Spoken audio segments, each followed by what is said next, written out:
নমস্কার বন্ধুরা, আমার ফেমাস ফুড চ্যানেলে সবাইকে স্বাগত।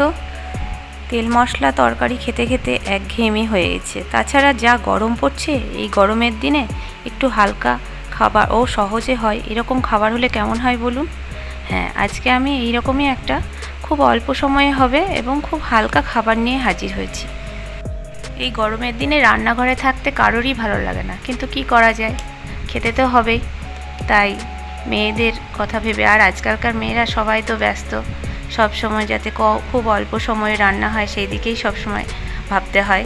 তাই সবার কথা মাথায় রেখেই আজকের এই রান্নাটা।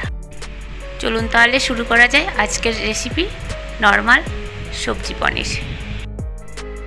এটার জন্য আমি নিয়ে নিয়েছি ক্যাপসিকাম, টমেটো, কুমড়ো, গাজর, কাঁচা লঙ্কা, আলু আর কাঁচা কলা, আর 200 গ্রাম মতন পনির আমি কেটে নিয়েছি। আর আমি কিছুটা মুগ ডাল কাঠখোলায় ভেজে নিয়েছি। এই রেসিপিটা খুব তাড়াতাড়ি হয়ে যাবে, দেখতে থাকুন। এই রান্নাটা খুব সহজেই এবং কম সময়েই হয়ে যাবে। আমি প্রথমে একটি প্রেসার কুকার নিলাম। প্রেসার কুকারের ভেতরে আমি সমস্ত সবজিগুলো একটা একটা করে দিয়ে দিচ্ছি। আমি এখানে কোনো তেল ব্যবহার করলাম না, দেখতেই পাচ্ছেন। এগুলো আমি সবজিগুলো, কারণ আমি কোনোটাই ভাজছি না, সব সবজিগুলো একটা একটা করে আমি এর মধ্যে প্রেসারের মধ্যে দিয়ে দিচ্ছি একে একে। কাঁচা লঙ্কা, কুমড়ো, গাজর, যা সবজিগুলো কেটেছিলাম সব প্রেসারের মধ্যে দিয়ে দিলাম। আর মুগের ডালটাও আমি প্রেসারের মধ্যে দিয়ে দিলাম। এবার এখানে কিছু গোটা মশলা দিয়ে দিচ্ছি। এলাচ, দারচিনি আছে, জিরে আছে, গোটা জিরে, আর পনিরটা দিয়ে দিলাম এর মধ্যে। কিছুটা আদা, গ্রেট করা আদা দিয়ে দিলাম, আর একটু লবণ আর স্বাদ মতন চিনি দিলাম। একটু ফাটানো দই দিয়ে দিলাম, টক দই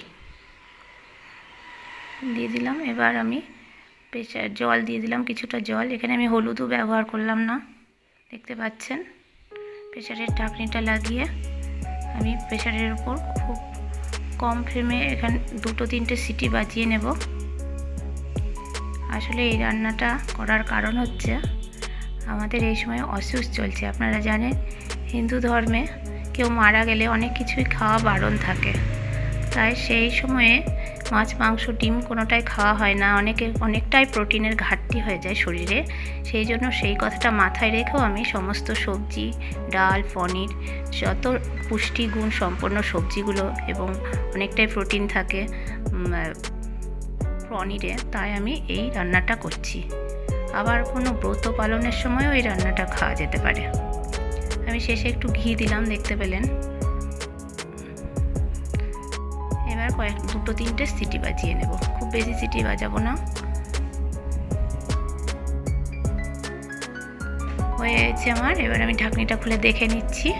এই যে, খুব সহজে হয়ে গেল, একদম 10 মিনিটের রান্না। এটা খুব অল্প সময়ে হয়ে যাবে। এখনকার মেয়েরা প্রায় প্রত্যেকেই কেউ না কেউ কোনো না কোনো কাজে ব্যস্ত থাকে, কেউ চাকরি করছে তো কেউ ব্যবসা। তাই সবারই মনে হয় খুব অল্প টাইমে যাতে কোনো রান্না হয় এবং পুষ্টিগুণ সম্পন্ন রান্না হয়। তাই সমস্ত দিক বজায় থাকবে এই রান্নাটা করলে। রান্নাটা কমপ্লিট। আমি শেষে একটু ঘি দিয়ে নিলাম। খুব টেস্টি হয় এবং সমস্ত গুণও থাকলো। এখানে আমি কোনো তেল, হলুদ কোনোটাই ব্যবহার করিনি। সব সবজির যে গুণাবলী সবটাই থেকে গেছে। এইভাবে আপনারা একবার হলেও বানিয়ে খাবেন, যেমন কম সময়ে হবে এবং পুষ্টিকর। বাড়ির বয়স্ক এবং ছোট শিশুদের জন্য খুবই উপকারী এই সবজিটা। পনিরটাও কেমন নরম হয়েছে। রেসিপিটি ভালো লাগলে অবশ্যই একবার বানিয়ে খান এবং অন্যদেরও খাওয়ান। খুব একটা যে সময় লাগবে তা নয়। তাহলে আজ এই পর্যন্তই। আরও অনেক রেসিপি পেতে আমার চ্যানেলটি অবশ্যই সাবস্ক্রাইব করুন।